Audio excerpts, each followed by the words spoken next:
Can you? Con il device was combo. Da tutti vedere la cosa che passi.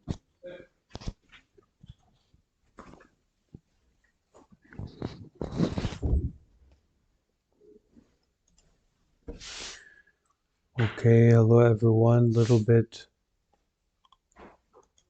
later than expected, but we will get started pretty soon here.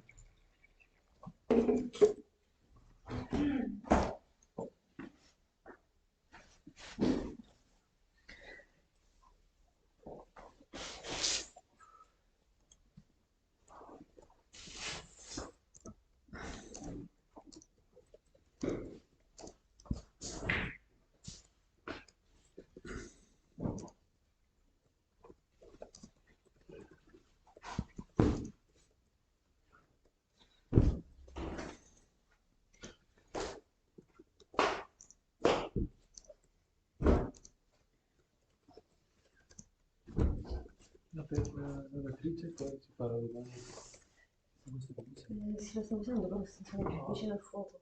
Magari posso più piccola che sono più vicino al fuoco. C'è un campo. Quella lì forse è meglio. Questa? No, quella è troppo piccola, quella a destra.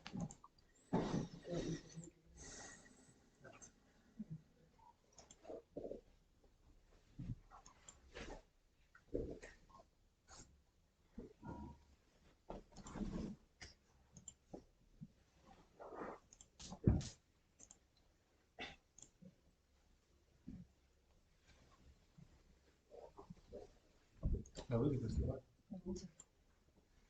Io ne userei anche 1000 però.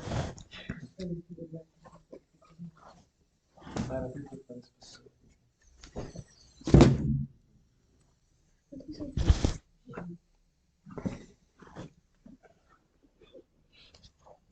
Ah, pure tu stai usando per quello. A me passi la piccolina che va un po'. Can quiet because some people are already meditating, so the sound will be disturbing for sure.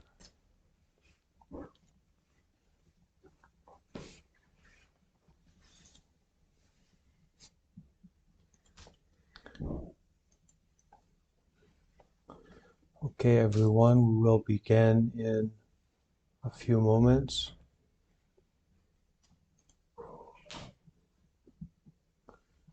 We can find our meditation position.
So as we hear the sound of the bell, we are invited to go into our meditation practice,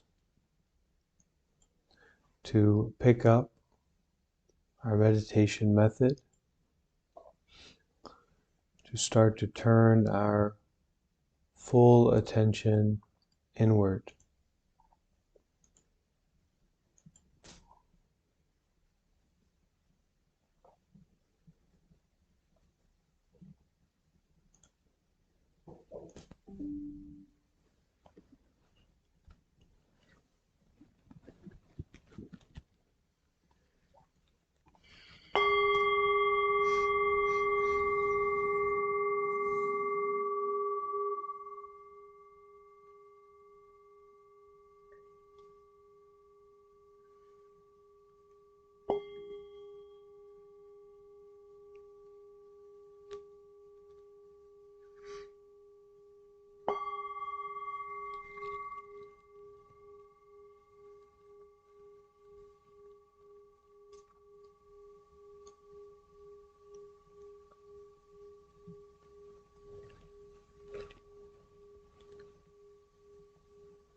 taking this moment as an opportunity to put down and let go of everything up to this point.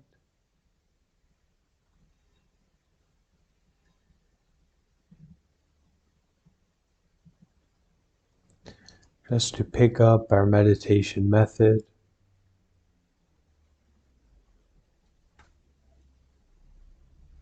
breathing in, being aware of the body,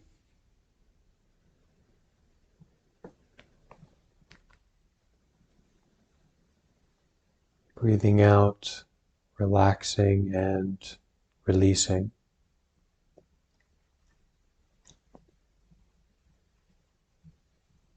Letting go of any attachment to any particular thought, story, or judgment.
without any expectation or goal,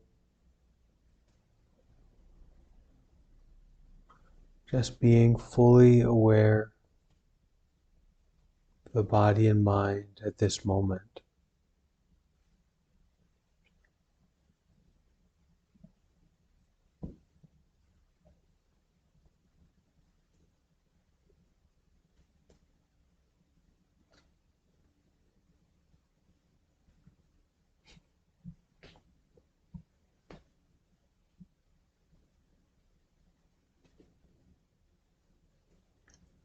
Just breathing and noticing the state, the experience of the body.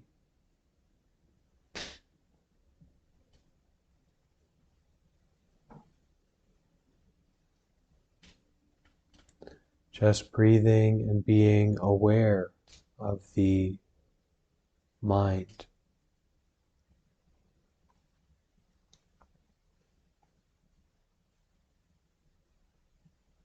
The mind as the mind, no background self,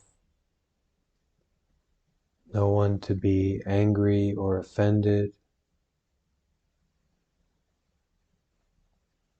just anger arising, frustration arising, peace arising.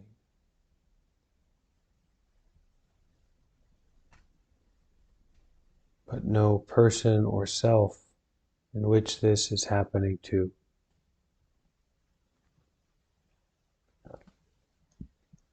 Just happening.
just to sit, to be still at this moment and practice breathing and being fully aware, fully connected to what is happening right now.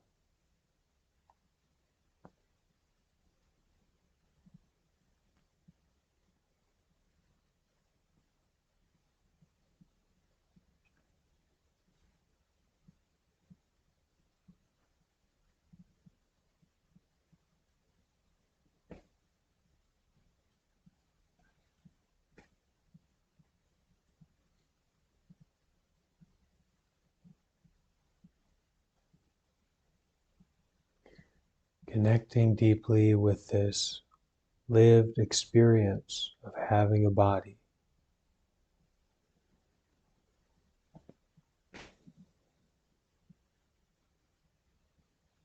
This lived experience of having a mind,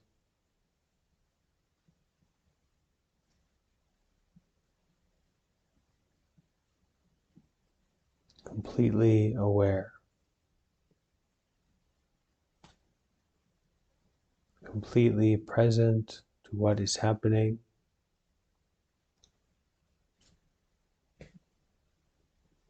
relaxing, calming, letting go.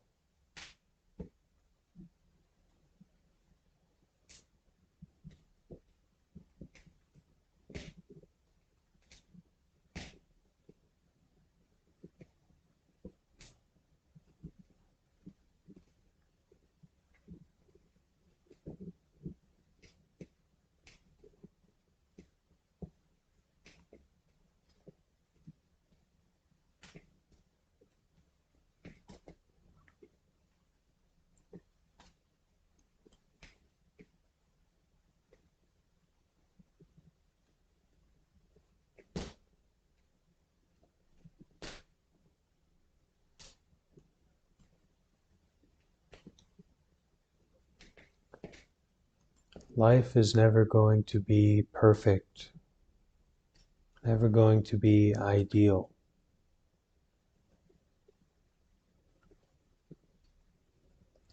We're a few moments away from blindness,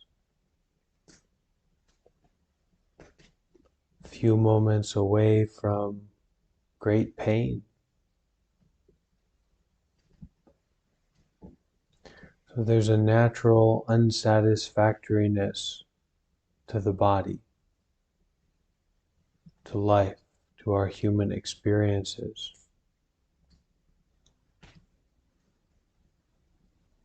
And in being fully aware and fully present to the body at this moment,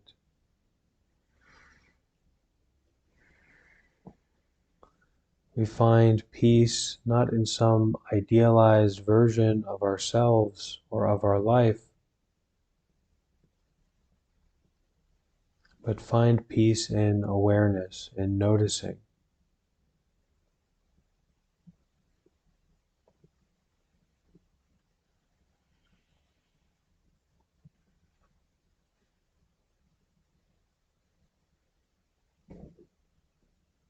In seeing and experiencing that the body is not particularly satisfactory.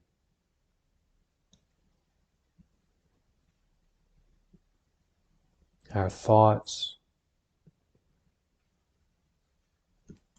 the mind in general is unsatisfactory.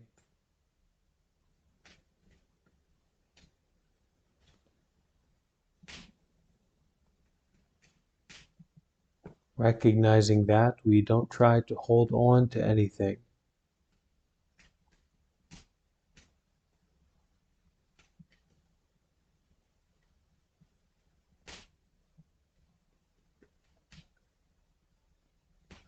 But we continue practicing to be aware, to notice,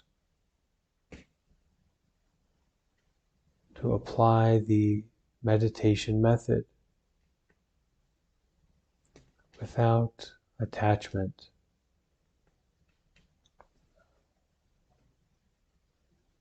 Moment by moment to detach, to let go of any fixation on a result.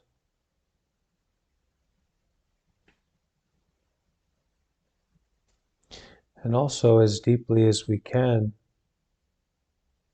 to let go of ourselves, to let go of any struggle,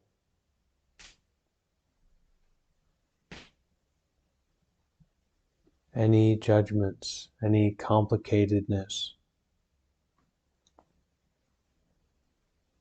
and just to be aware, just to notice.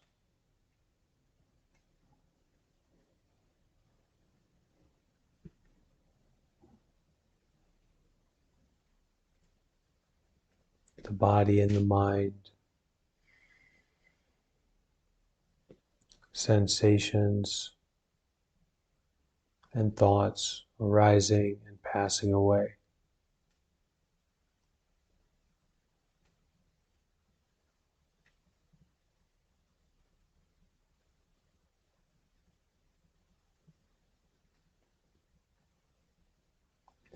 As we are practicing, we can see clearly into the impermanence of thoughts. Thoughts are not permanent. They don't stay around. They come up, they arise, and they disappear. We can't keep track of them. We can't hold on to them.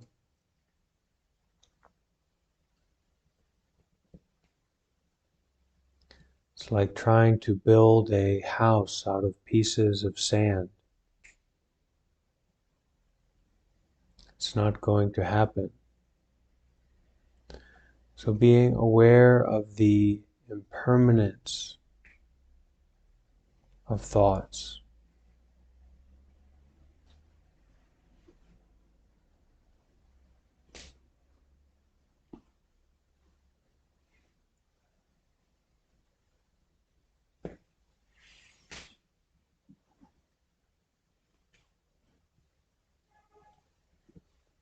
being quite gentle and patient with your body,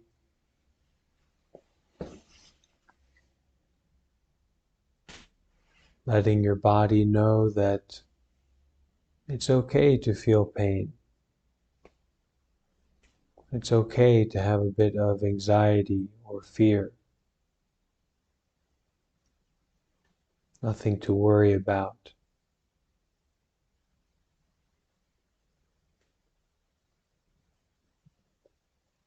So when we feel pain or discomfort, we can give a lot of attention to it.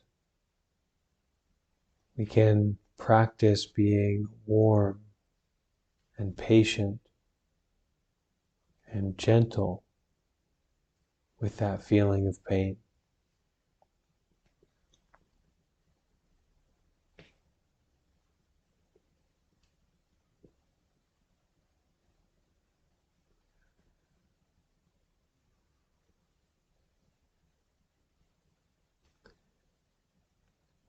And on the other side of the coin,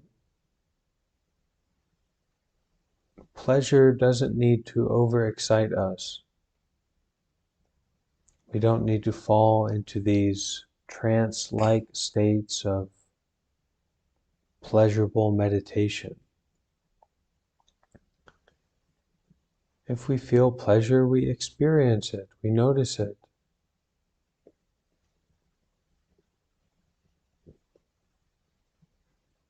We know that it is impermanent. So we don't become infatuated by pleasure. We're not meditating to experience pleasure.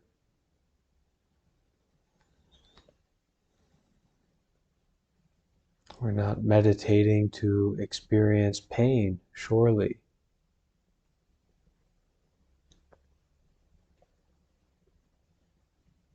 And we're not meditating to experience boredom.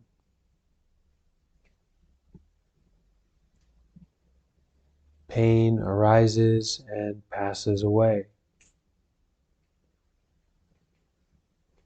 Pleasure arises and passes away. Boredom arises and passes away.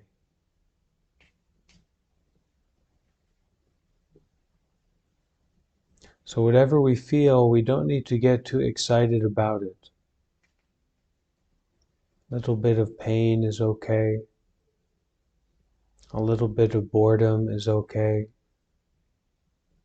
A little bit of pleasure is okay. But not to become overexcited or attached. Not to become confused about the impermanence of whatever we experience.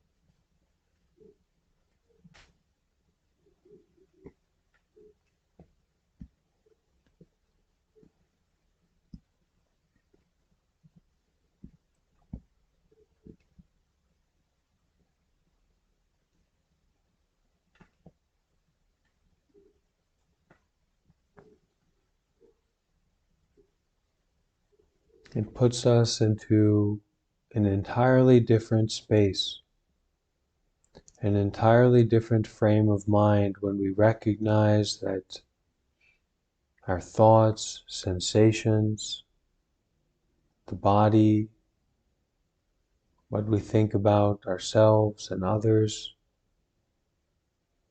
all fundamentally impermanent, changing.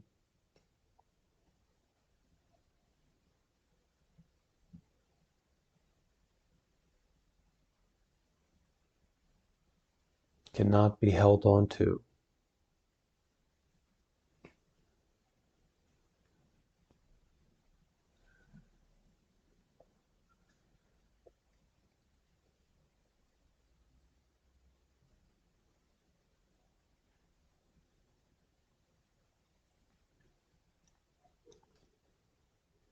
So with our method of meditation, we continuously practice to be aware, to notice.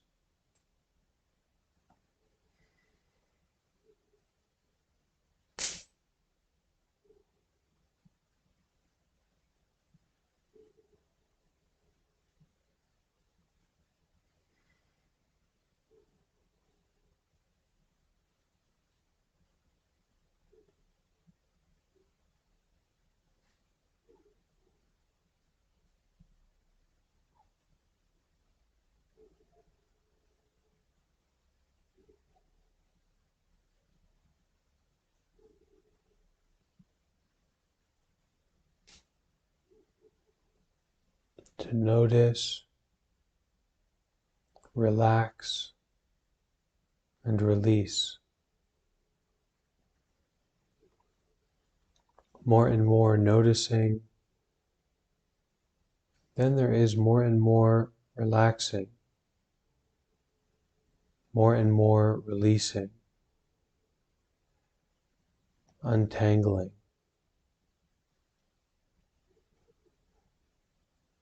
But all from this place of being willing to be with,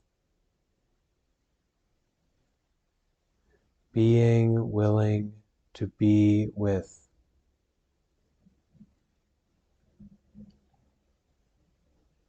The body, the mind, this moment just as it is.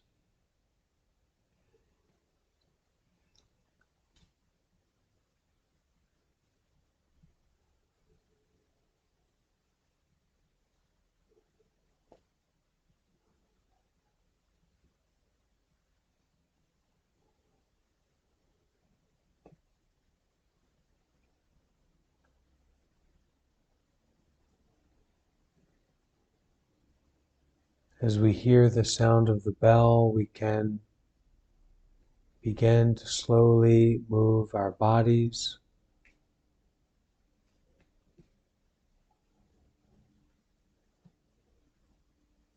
to stretch,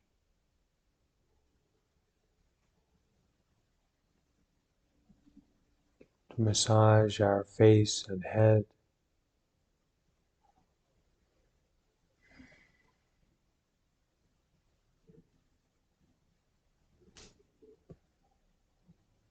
To be here together.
All right. Would anyone like to ask any questions or share about their meditation experience?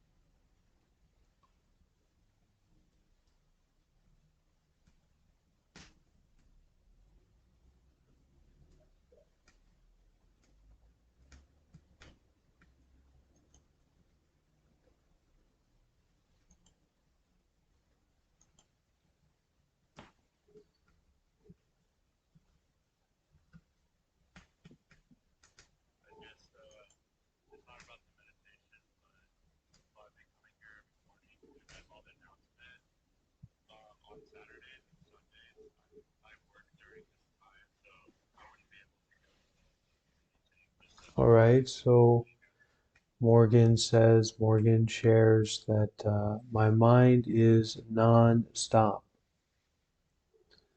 And I'm sure many people here can relate to that. Um, you are aware of your mind, so that's good.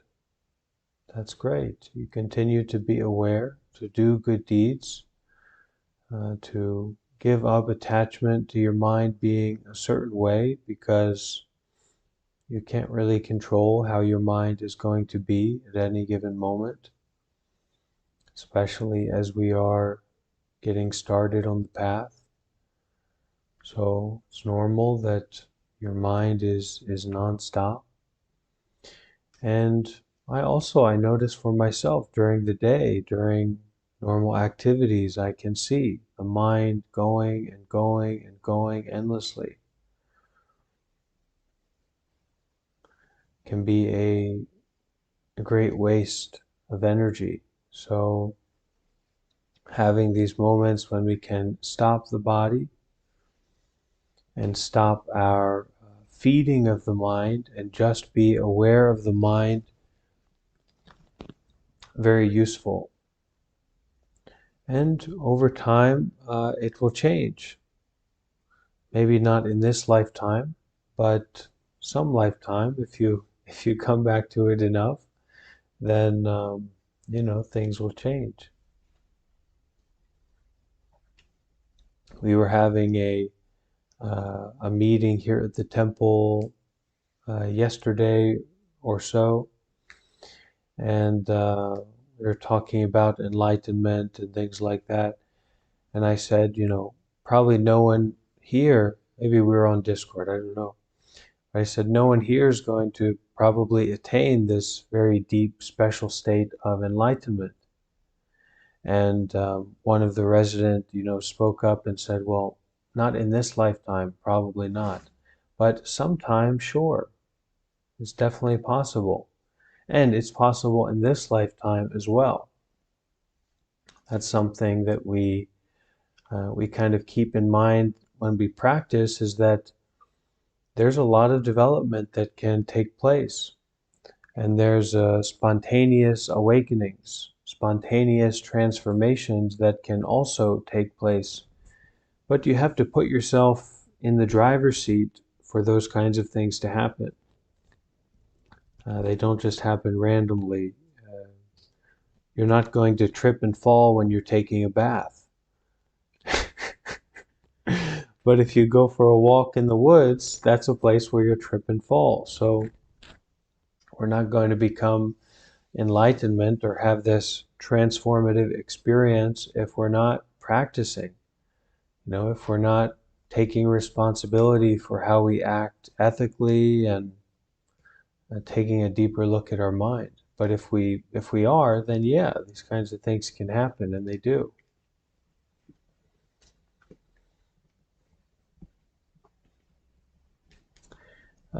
Silo Designs says, I appreciate the acknowledgement that all feeling inside of me is passing through. To let go, to recognize impermanence. Thank you. All right. May says, I was feeling a lot of pain, stomach issues, and couldn't focus to meditate. And I was feeling so bad, and I thought, help me, Te, help me, Buddha, and I instantly felt peace. I cannot explain it, but it happened. Yeah, these things work. I can remember when I was very young and was praying to Jesus. I had a really bad stomach ache. I was 13 or something. I said, Jesus, look, take care of this for me. And bing, bang, boom, it worked out. Stomach ache disappeared.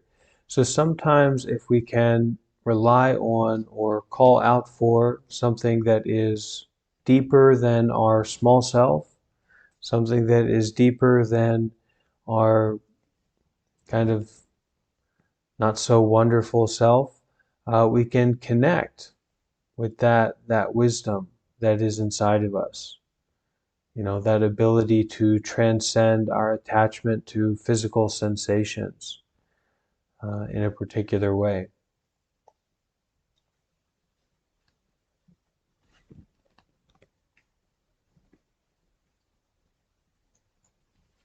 Our Buddha mind, or the nature of reality, is a lot more powerful, a lot more profound than, the cartoon version of ourselves, the storybook version of ourselves. So however we can call out to that and bring that, connect with that, yeah, it's going to have an impact. It can be very helpful in many different ways. That's why, I don't really care for people to be Buddhist. It's not something that is something I care about really, for like people who participate, for people who follow me to be Buddhist. But it's very convenient, and of course, for my life as a monk, it's also very convenient if there are Buddhist people. But to have the structure of Buddhism and different archetypes and different ways of not relying on our small self, but relying on this big self, it's very convenient, and there are a lot of workable ways to deal with suffering that aren't, psychotherapy, for example.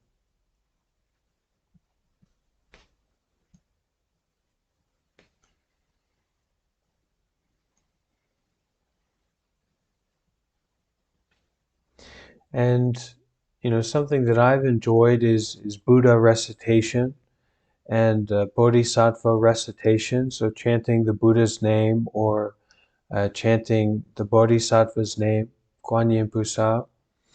And you can do a lot of legwork. I've done a lot of legwork to understand, I'm recognizing this deeper part of myself that is compassionate, and doing that through the kind of relating to this archetype, this bodhisattva, this feminine embodiment of compassion. But when it comes down to it, from the Buddhist point of view, I'm no more real than some bodhisattva. I'm no more real than Vishnu or Krishna or whoever you want to call it. So if they have a story and they have a idea behind them, well, that's what I have.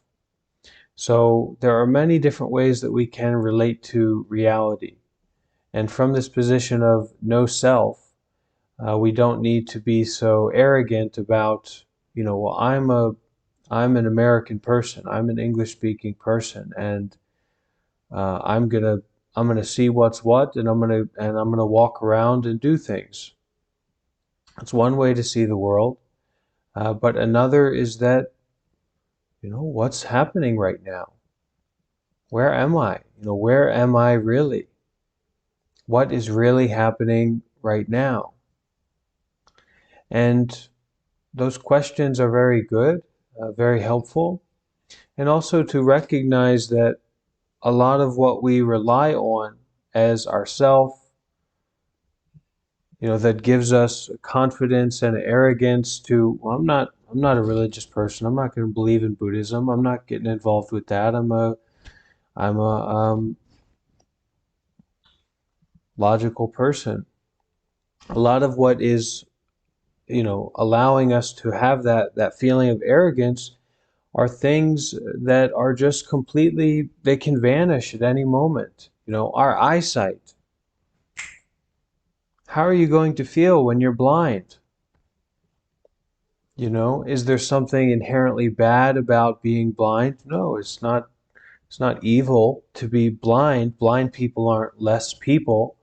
They don't have less Buddha nature, But what are you going to do if you lose your eyesight right now? You're going to be much less this logical person, this arrogant, self-confident, logical person. And you're immediately going to be looking for help, looking for support, looking for a way to deal with the situation that you find yourself in. We're all only a few moments away from blindness, deafness, and not being able to speak, not being able to communicate. Less than a few moments. That's really being generous. So considering deeply how we are going to continue moving forward in our life, not only materially, not only in being wealthy, logical people, but spiritually, to question and to explore, not through logic, but through questioning itself, looking itself.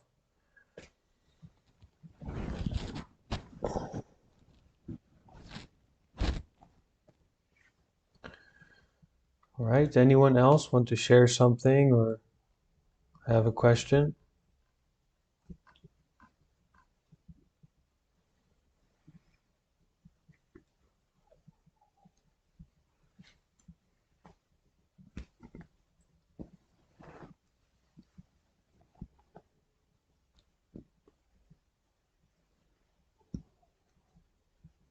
And when we really take that pill that we are a moment away from blindness, it's an interesting situation we find ourselves in. So, Kat, go ahead. You want to share something? You want to speak up? Oh, I couldn't hear you. Maybe it's my settings here. Please bear with me for a moment.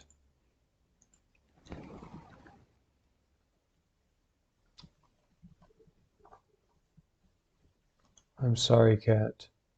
Could anyone else hear Kat? All right, it's my settings here. Let me try to leave and join back.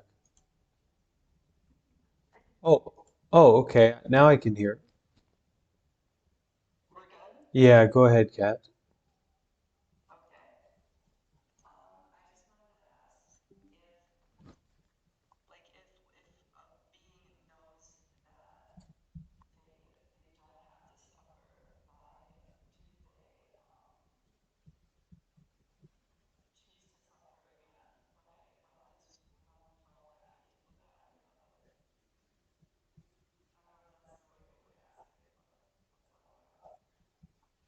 Well, it's like, you see someone rolling head over feet down a hill, and you think to yourself, well, why doesn't that person just stop rolling down the hill? And it's because there's a lot of momentum. There's a lot of gravity behind it. There's a lot of karma, cause and effect behind it. So you can stop. You can wake up at this moment. But even if you do stop for a moment, that karma, that momentum, that wind, that degree of the hill that you're on is still playing a lot of factors into it. So it's really a process, and it's an ongoing journey. It's an ongoing process. It's even the most, actually it's interesting, the most enlightened people from my experience, will be the people who most say that they're still in that process, that they're still rolling down the hill, and the recognition of rolling down the hill, the recognition of being able to stop, the recognition of all of these habit energies that have kind of causes and conditions, cause and effects that have been going on from beginningless time. It's all still processing. It's all still happening. So not to say, well, just get it or just do it or do this and then you'll be like me and I've stopped, but that it is a continuous process, and that process, that falling down the hill, is not separate from stopping, not separate from waking. Our sleeping state is not separate from our waking state, but we keep going back to, we're covered up by deluded thinking, but it's not really your choice to, well, you're making that choice to go back into it. It's just cause and conditions. It's just a cause and effect that, these deluded thoughts continuously come up, and you're blinded by them. You're in the fog with them. But it can't cover up your Buddha mind. It can't cover up that the falling, the stopping, the suffering, and the happiness. It's all coming to this this moment that we're in right now. It's all coming to this kind of living, breathing experience that is not conceptual. Western philosophy, Western psychology, they've been working strong on this stuff. They want to figure this out, and the best of the best minds of the modern Western psychology, they can't even modulate anxiety. They can't even manage someone if they have anxiety, or they feel depressed, or they, are conflicted with themselves. So how much more so can we, understand that it's not what it appears to be, and it's not what this small self can understand. It's actually the small self not understanding that is this doorway to stopping. The small self doesn't need to understand. The small self doesn't need to get it.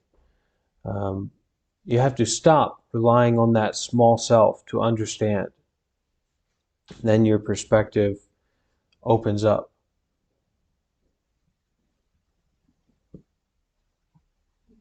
So direct experience at this moment versus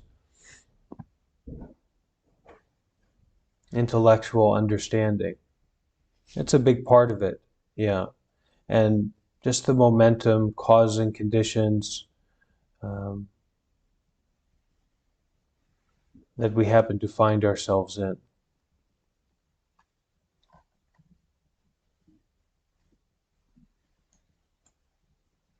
So I hope that's a little bit helpful.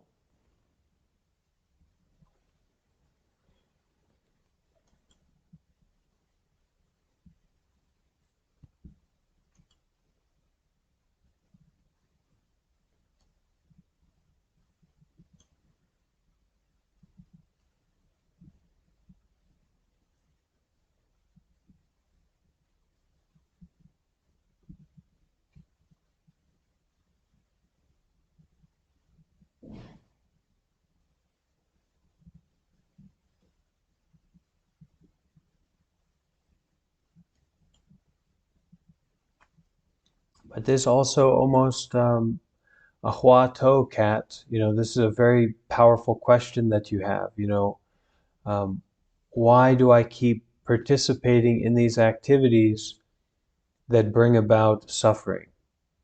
Why in this very, very, and you don't need to conceptually or intellectually try to understand the subtleties of why it's happening, but through the questioning, through the Huato, the head, the top of the thought, the beginning of the thought, you're getting more and more into the subtlety from your looking, from your questioning, not, you kind of psychoanalyzing your predisposition to be unskillful. Yeah. And we all have that predisposition, and we're all unraveling it in our practice here, and peace and joy and fluidity are, should come about with enough time and enough space. a good meditation experience, like in the Vipassana tradition, Goenka Vipassana tradition, is to feel your body dissolve. Okay, your whole body dissolves into into particles and light, and there's no body, right? Something along those lines. Well, you can follow the Vipassana method to do that, or you can just wait, and your body will dissolve into particles and light, and it'll happen for sure. You just need to be patient. Um, and that anger will go away, that conflict will go away. Just need to be patient.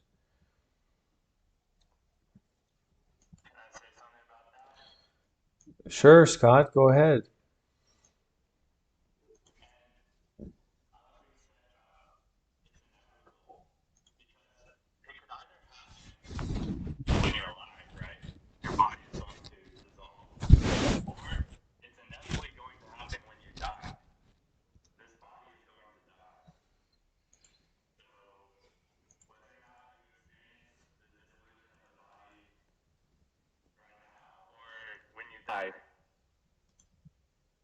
It's going to happen.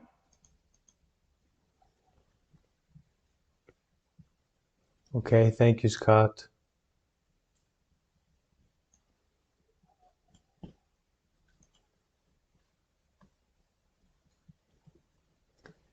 All right. So tomorrow at this time, tomorrow evening, we're going to be having the group council, community council, Monk Life Community uh, sharing circle at this time at 2 p.m. New York time. So please do, if you're preparing to join for that, please do make the time and the space for that. It's going to be quite nice, and get to learn about community members here and to listen deeply and to share deeply. So I hope that some of you will be able to attend and participate in that. And for now, I think we will wrap up. And I know we got started a little bit late today, and sometimes we'll get started a little bit late, and sometimes I won't show up because maybe I'm dead or I'm asleep or I've become enlightened. Who knows? Um, so if that happens, just someone can kind of take the lead and say, well, we're waiting for Bante, or just to practice meditation together and hope for the best. And in the end, we're meditating alone together, uh, regardless of how it appears, alone together. Okay, so we can all bring our hands together, and we'll make a 3 sadhus to end our session.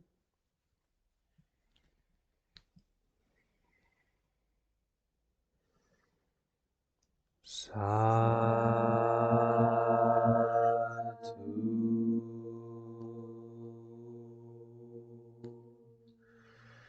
Sadhu.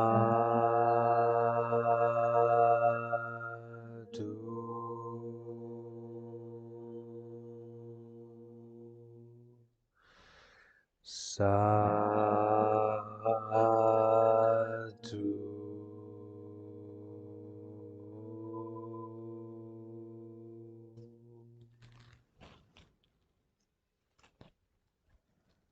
All right. Thank you, everyone, for making this possible. It's all through cooperation that it's such a lively experience and energetic experience. So we're all bringing a lot of value to the space with our practice, with our sincerity, and also our close looking. We're looking closely, not just taking things at face value. All right? So take care, everyone, and see you soon. Thank you, Bante. Yes, thank you. Thank you, Bante. Thank you all. Thank you. Thanks, everyone.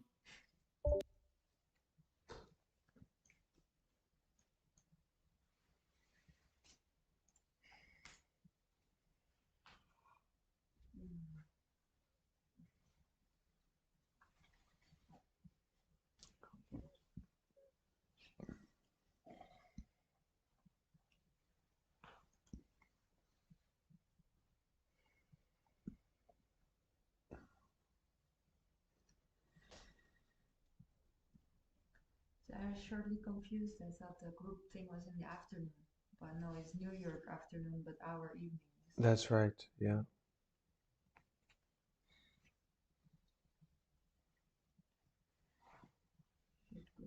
It's interesting that you were talking about being blind, because while I was meditating, I was also thinking about how it would be if I would be blind. And I was also thinking to maybe these days, if I feel like, to make one day where I close my eyes, where I don't see nothing. Yeah, that's great. Yeah, blindness can be so beautiful, so precious, right? There is also this blind dinner or blind lunch.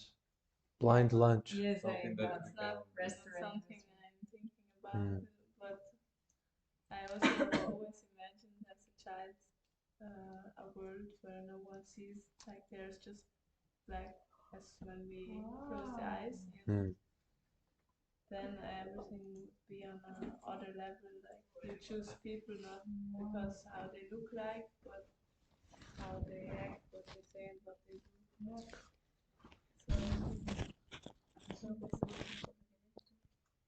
Che sempre da bambina mi sono immaginata un mondo dove tutti sarebbero ciechi, e immagino sì, vedi solo nero, ma senti delle cose